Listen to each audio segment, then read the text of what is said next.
Hi. Milky. This is liver cirrhosis. So what is Carmela's definition of liver cirrhosis? So, liver cirrhosis is a chronic liver disorder characterized by fibrotic changes, the formation of dense connective tissue within the liver, and loss of liver tissue due to degenerative changes. So, sa liver cirrhosis, i-remember mo lang na may chronic liver damage, and because of that damage, may formation of dense connective tissue. And yun na connective tissue, wala siyang function. Hindi siya maka-function. So kung magsige lang regenerate ang iyong liver ng non-functional na tissues, anong mangyayari sa iyong liver? Wala siyang magawa. Umatay siya. Next, anatomy and physiology. Yun lang ang liver cirrhosis. May chronic damage, magka-loss ng functional na tissue, so there are hindi mag-function ng well-in liver. Next is, ano ba talaga ang functions ng liver? So, your liver is your largest internal organ sa iyong hair. Yes. It's located at the right upper quadrant, and it has the following functions. First, you should take note of this acronym that Sir Lorico gave us. DD BAC. First is D. First D. Actually, DEBAC lang yun. Gidagdagan ko ng D at isa pa C. First is D. Drug metabolism. Yung liver is responsible for what we call your hepatic first pass. So what happens in your hepatic first pass? The bioavailability of your drug before mo i-ingest and i-digest mo and metabolize mo, ang iyong drug 100% pa yan. After it undergoes sa hepatic first pass, ang maiwan na lang yung na drug kay depende sa drug, pero a reduced amount, like mga 20%, 50%. Your hepatic first pass baba sa concentration sa drug pag i-ingest mo, i-metabolize niya. Para hindi siya toxic sa iyong body. So, ang ginagawa niyan, if may liver cirrhosis ka na, usually, di ba, hindi niya ma-metabolize well ang drugs mo.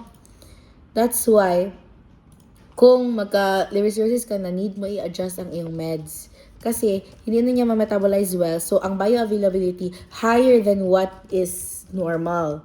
Higher, kaya di niya ma-reduce ang bioavailability sa iyong drug. So, yun. First, yun na function. The second D is for detoxification. Your liver is responsible for detoxifying all of the toxins that are introduced to your body.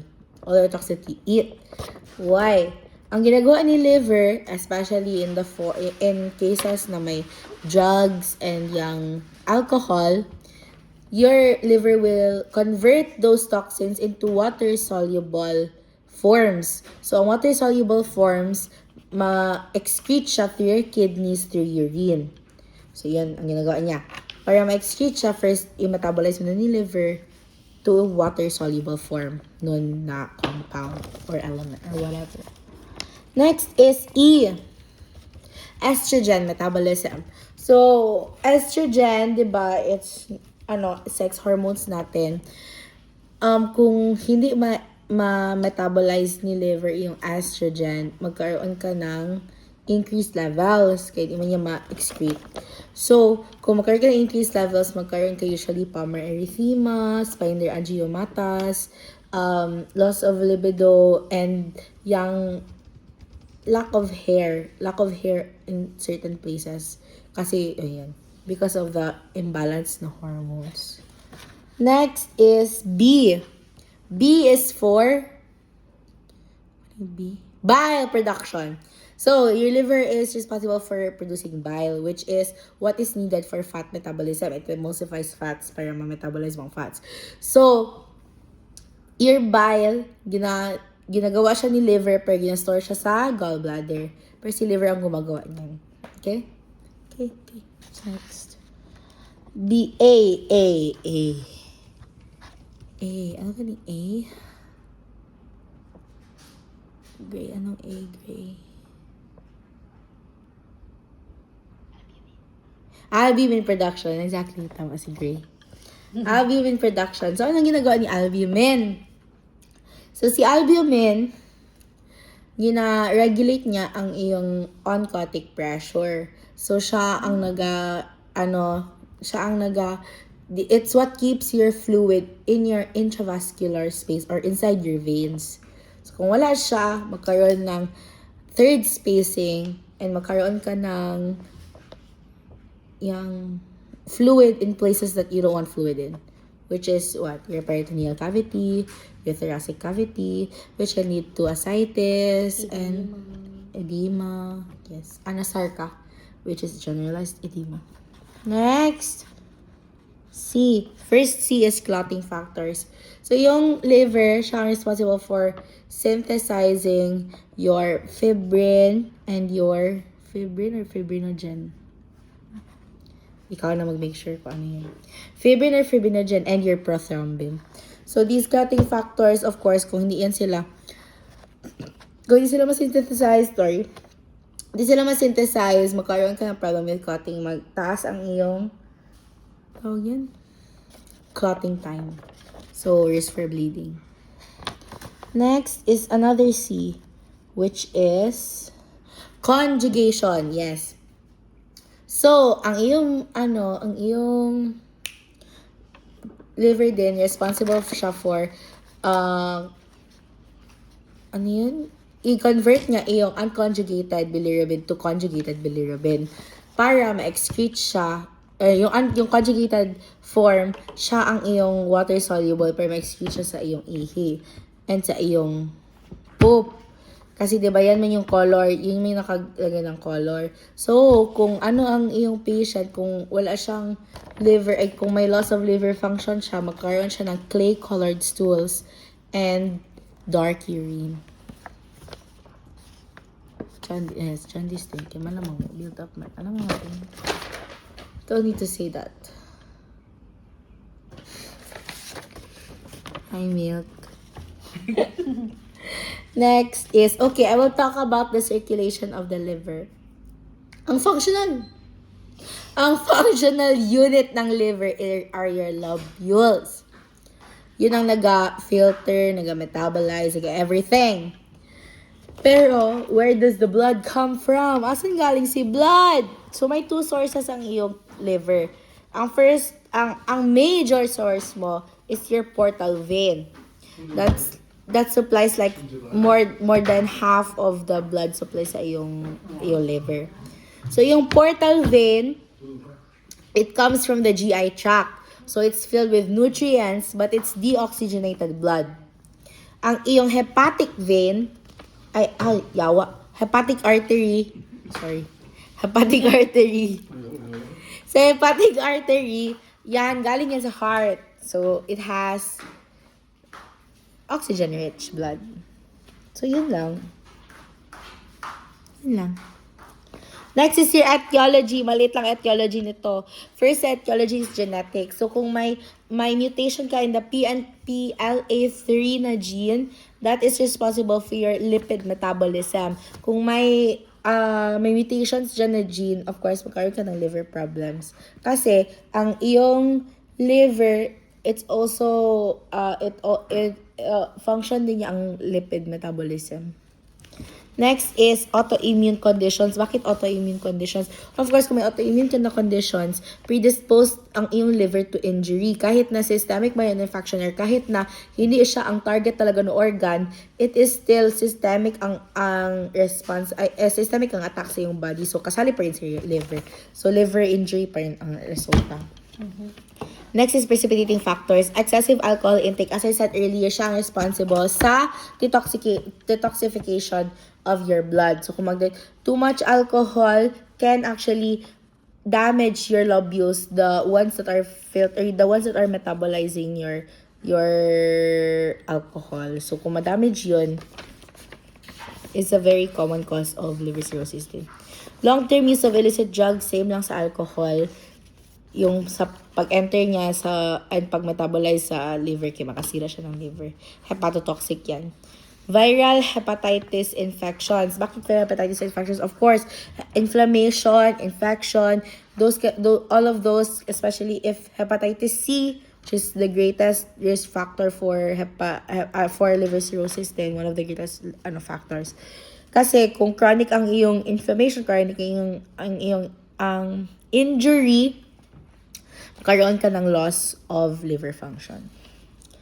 Bile duct problems. Ay, wala pa pala. Non-alcoholic fatty liver disease. Gisa ko ng non-alcoholic fatty liver disease. Bakit ko nag-iisa? Kasi obesity, sedentary lifestyle, everything that has to do with your non-alcoholic fatty liver disease, which is the buildup of fat, steatoria and steatosis, makita mo dyan na ang iyong liver because hindi niya karaming fat intake, hindi niya na makaya ma-keep up. So some of the fat can build up siya sa liver surface. So kung mangyari yan, magkaroon ka ng non-alcoholic fatty liver disease, and if hindi siya maagapan, magkaroon ka in the long run liver cirrhosis. Can be changed with diet and diet modification ang non-alcoholic fatty liver disease. But of course, if liver cirrhosis na, wala ka naman. Bile duct problems or injury. Bakit bile duct problems or injury? Remember I said kanina, si liver mo siyang nag-produce ng bile. And asan ginapunta si bile? Sa gallbladder to be stored. If may tumor, may blockage ka sa common bile duct. May blockage ka sa common bile duct, of course, ang iyong bile, mag-backflow siya towards your liver. Yun man source niya. Mag-backflow siya towards your liver. Ano yung bile? Diba? It's para siyang nag-digest dapat siya ng ng fat. So kung mag-stay siya, kung magkaroon ng stasis of that bile in your liver, ma-auto-digest niya yung liver, magkaroon ka ng injury din sa iyong liver if magpundo ang bile. Yun na ang etyo ko. Pwede nyo din nilagay dito hepatotoxic na drugs. Kasi hepatotoxic siya. Exactly. Symptomatology, usually at first, asymptomatic jud na siya. Girl. Symptomatic jud na siya. And, of course, kung may say liver cirrhosis, ang first na maglabas sa iyong mind is jaundice and icteric yung sclera. Magkaroon ka din ng fatigue, of course. Kasi sakit ka man. Dark-colored urine and clay-colored stool because of the bilirubin. So, dermal. Anong mga dermal natin na signs and symptoms? Spider angiomatas and palmar erythema. Yan ang mga because of the estrogen metabolism, lack of estrogen metabolism. May din, pruritus and PTK and purpura. So, ang pruritus, it's the build-up of toxins sa blood. Kaya siya nagkaroon ng itching. And purpura and PTK. May purpura at PTK because, di ba sabi ko kanina, may loss of clotting factors. So, easily bruised ang patient. Easily maputok yung mga small arterioles or whatever sa iyong surface of the skin. So, very susceptible to purpura and PTK or like bruising. So, ang abdominal, so magkaroon ng splenomegaly. Bakit? For example, may portal vein hypertension ka, of course, mag-back up din ang blood sa iyo. Asa siya mag-back up sa iyong spleen. Kasi, of course, kung mataas na masyado yung yung blood portal vein, kung magka-portal vein hypertension na siya, magtaas na masyado. So, magpunta siya sa path of least resistance, which is usually mag-backflow siya to your other organs. Next is pain, right upper quadrant. Of course, may pain. Sakit man dyan natin. Kaput medusae, kasi diba, sabi ko may portal vein hypertension. So, magkaroon ng increased na pressure. So, mag-dilate yung mga veins nandun sa yung abdomen banda. So, kung magkaroon ng caput medusae, that means may portal vein na hypertension. So, that's bluish discoloration in your abdominal area. Ascites, of course, 'di ba sabi ko kanina, wala kang albumin and may high blood, portal vein hypertension ka na, wala kang albumin. So of course, your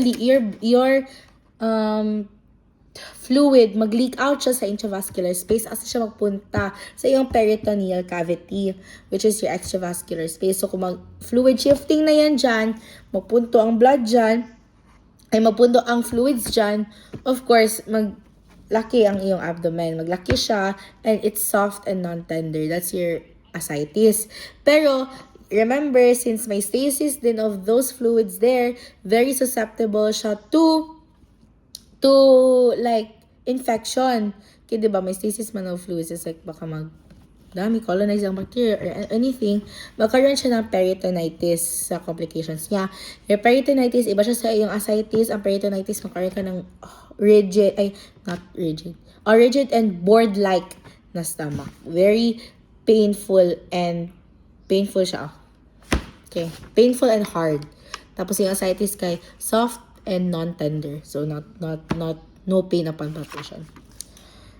Next is reproductive. So, magkaroon ka ng gynecomastia and amenorrhea. Of course, kasi diba, loss of those, yung estrogen, di metabolism yung estrogen too much. Magkaroon ka ng gynecomastia, maglaki ang boobs sa mga lalaki. And also amenorrhea. Kasi diba, mataas din yung estrogen. Di magtuloy yung cycle mo. Dapat on some days, low ang estrogen para mag-shed ang yung lining. Hindi yan mangyari because taas mo siya estrogen mo. Next is, dito na tayo sa pathophysiology. So, may severe or chronic hepatocyte injury that would lead to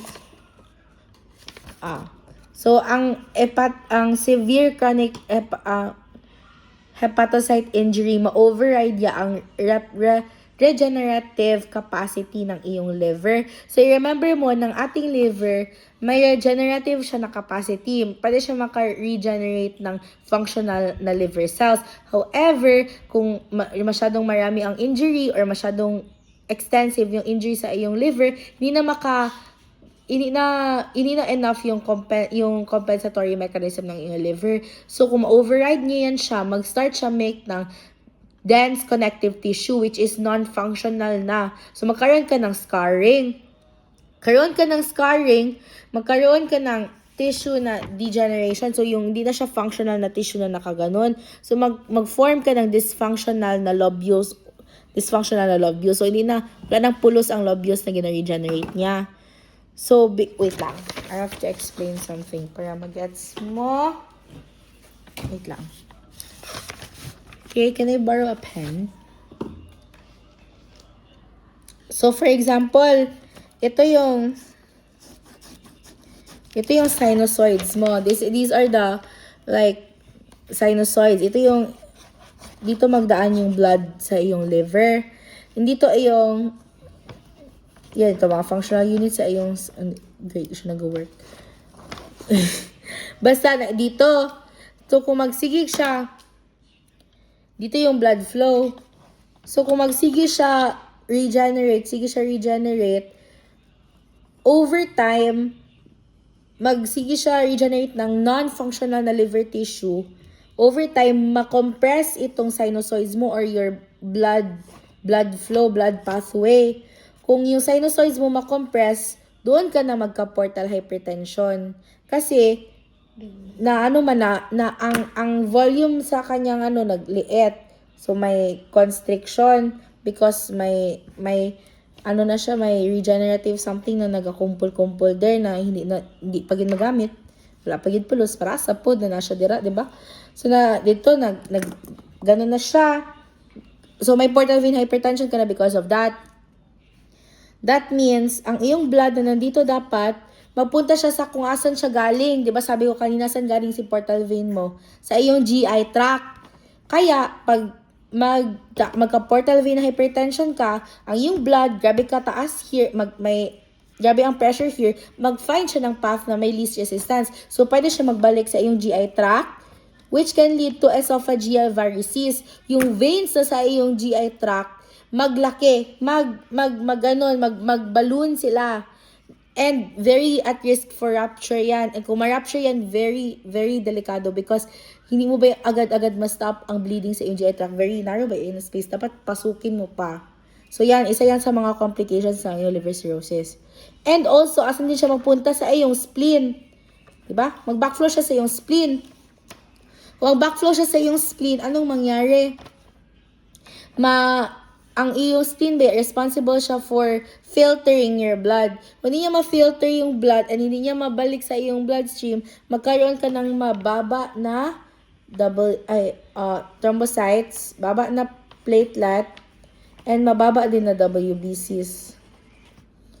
Yeah. And anemia din actually. Anemia pala to, anemia H, hemoglobin H. Okay. So, yun lang. Yun yung sa first na, yung compression of the sinusoids. Yun ang mangyari. Esophageal varices, splenomegaly, ano pa yun? Yes, yun. Portal hypotension can lead to esophageal varices and splenomegaly. Next is the loss of normal liver function. So, balikan natin si Debak. So, first natin na, kanina, mag-prolong ang kanyang prothrombin and internationalized ratio, PP and INR. These are your clotting tests. So, that means at risk of bleeding, kina-prolong man ang body's response to bleeds. So, di ba dapat may mag-clot, pumapunta sa source of injury, tapos i-clot para mag-stop ang bleeding. Kung hindi yan ma-stop, mag-bleed siya, super. Yan ang mangyari sa liver cirrhosis. Very at risk na siya for bleeding because of the esophageal varices. Kung maputok na siya, dili sa na agad-agad mag-agapan. Kaya dili na mag-clot. Kay, diba? Walang yung PTN INR. Wala na kay clotting factors. Wala ang clotting factors sa dapat ginasynthesize sa iyong liver. So, ascites din, of course, diba sabi ko kanina, wala nang albumin, wala nang mag-regulate ng cardiac pressure. Hepatic encephalopathy din. Again, di ba sabi ko kanina, ang iyong blood, siya nag-detoxify iyong liver, siya nag-detoxify yung blood. Isa sa mga dyan is, kung i-metabolize mo kasi ang protein, meron yan siyang byproduct na ammonia. Yung liver, gina-convert niya yung ammonia into urea. Tapos kung ma-convert niya yung ammonia into urea, ang iyong urea, dapat magputas sa iyong kidneys para ma-excrete siya sa iyong kidneys. Kasi siya yung water-soluble form ng iyong ammonia. Ngayon, since hindi man makaya di ba, wala na, loss of function na si liver. Hindi niya na kaya yan ma-metabolize, hindi niya kaya ma-convert to urea, mag-stay siya sa blood as ammonia. Now, ammonia mo is toxic. If magtaas masyado ang level sa iyong ammonia, pwede siyang makakross sa iyong blood-brain barrier. Kung makakross siya sa iyong blood-brain barrier, magkaroon ka ng hepatic encephalopathy. So, magkaroon ka ng altered mental consciousness, magkaroon ka ng asterexis or yung flapping of the hands. Ananat na yung hands. Ananat na siya. Yes. And magkaroon ka din ng, tawag nito, yung breath na parang fetor hepaticus, which is like a musty ang breath. Musty. Yan ang term talaga. Kasi parang grabe na siya ng ammonia sa iyong blood. And also the pruritus, which I mentioned earlier. So, yun ang hepatic encephalopathy. And magkaroon ka din ng jaundice because, again, hindi na siya ma-convert ang iyong bilirubin, hindi na siya ma-convert into conjugated bilirubin. So, hindi na siya ma-excrete. So, itong bilirubin mo, may yellowish pigment siya. So, kung marami ang mataas ang levels mo sa iyong blood, magkaroon ka ng yellow discoloration of your skin and your sclera. That's all. Diba? Dali lang, liver cirrhosis. So, ang sa lab tests, magkaroon ka ng ALT and AST. Elevated ito na enzymes. Bakit elevated ang enzymes ALT and AST mo? Of course, ito na mga enzymes, they are found dapat sa liver. Pero kung may liver damage, mag-leak out siya sa liver and into your blood. So ang serum ALT and serum AST mo magtaas. Kung i-ask ka, ano ang tawag sa una sa test na ALT and AST, that's your SGPT and your SGOT. So your ALT is your alanine alanine aminotransferase, and your AST is your aspartate aminotransferase. Your SGOT is your serum glutamic oxalate something, transferase, and serum serum glutamic pyruvate transferase, I believe. Pero ALT, AST na siya ngayon. Sa una lang siya SGPT, SGOT. So, usually, normal range yan, mga 7 to 50 something lang. Pero kung alcoholic liver disease, grabe yan kataas. Like twice ang iyong ALT kasi sa iyong AST. Next is increased bilirubin. Of course, sabi ko, increase yung bilirubin. Increase ang PT, increase ang INR, yung clotting time mo kay mataas, and decrease ang iyong albumin. Thrombocytopenia and anemia because of the splenomegaly, as I explained earlier. Abdominal ultrasound and CT scan para ma-visualize ang iyong kidney, ma-visualize ang iyong liver para makita mo ang abnormalities if may steatorrhea or may steatosis, or if makita mo lang ang scarring or ang damage. And your liver biopsy is your gold standard. Gold standard jud siya para ma-sure jud na. No doubt. Next is your medical management and your pharmacologic management. Of course, sa liver cirrhosis, you treat the underlying cause. Because sabi ko, diba, chronic injury to hepatocytes siya. Need mo ma-stop yung progression of your liver cirrhosis. So, you need to go to the root cause of your disease. So, yun ang i-treat mo. For example, may hepatitis A, B, C, something, bigyan mo ng antivirals. Ganun. Treat the underlying cause first. Next, symptomatic management ka na. Diuretics for ascites and edema para ma-lessen ang fluid volume. Kaya like nag-stay naman sa yung sa yung body. Beta blockers for the portal hypertension. Lactulose for the hepatic encephalopathy. Why lactulose? Your lactulose will actually makabind kasi ang ammonia mo sa lactulose. Ma-pull out niya sa yung blood stream. Mabigay ka lactulose, ma-poop out sa iyong patient ang excess na ammonia na hindi na makuha sa iyong kidney, na hindi na ma-convert into urea sa iyong liver. Next is, increase ang calorie intake mo kasi of course, ongoing siya na inflammation, so need mo ng calories for that. And moderate na protein diet. Bakit moderate? Of course, diba sabi ko, taas na yung ammonia.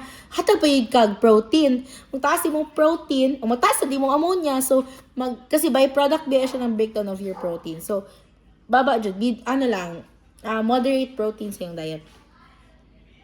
Next is, avoid hepatotoxic drugs and alcohol, of course. Avoid mo niya, kaya maka-increase ka. Kamatyo na gani yung tao, ipapaspas pa mo para sa food. Surgical management, paracentesis, if ever may, malaking siya na ascites. Endoscopic variceal ligation. So, in case na may portal hypertension, so, ito ang ginagawa para i-ligate niyo yung para hindi mag-bleed if ever may bleed. And transjugular intrahepatic portosystemic shunt. This is your TIPS procedure. So, what it does, di ba sabi ko kanina, si liver, may portal vein siya and may hepatic vein. Ang gawin niya, i-connect niya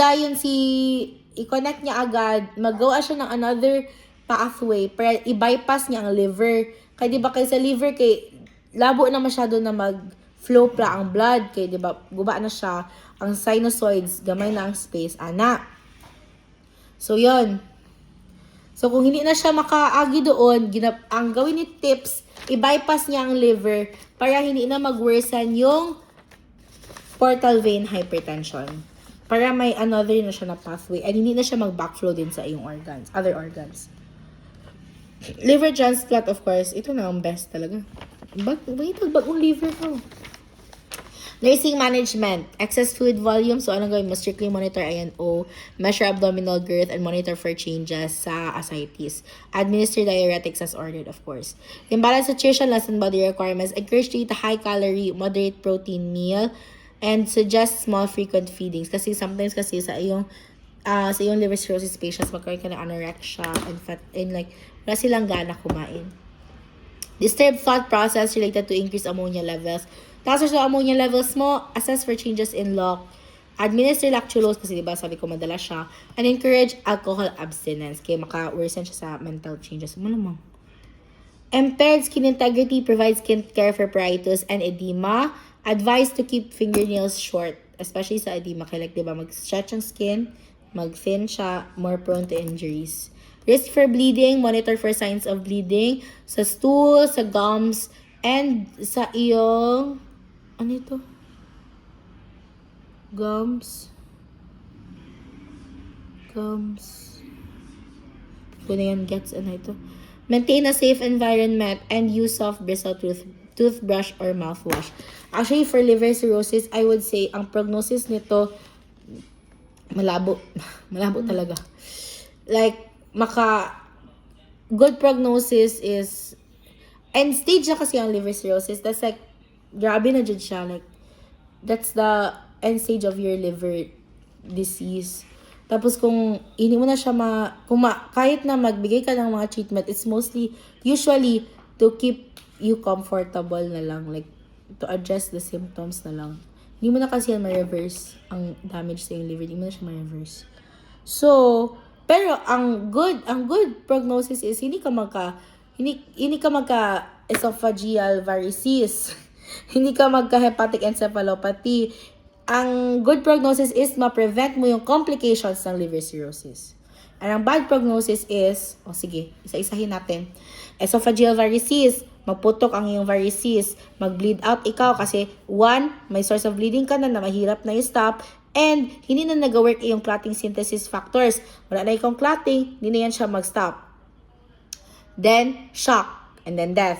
O yan yung esophageal varices. Next is hepatic encephalopathy. May altered ka na mental status.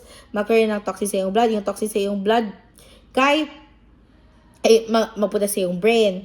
So, over time, magkaroon ka ng decrease na brain function. Pwede ka magka-coma, death. Yan, yung hepatic encephalopathy. Pwede ka din, sige, saan pa? Sa pa itong mga complications din eh.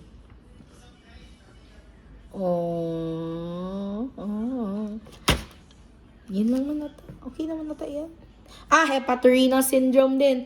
Ang yung liver, most likely, kung may damage kasi yung liver, magka-renal damage ka. So, renal damage, start niyan sa yung MODS. Okay na. Maraming ways mamatay ito. Okay? Maraming ways. Bye!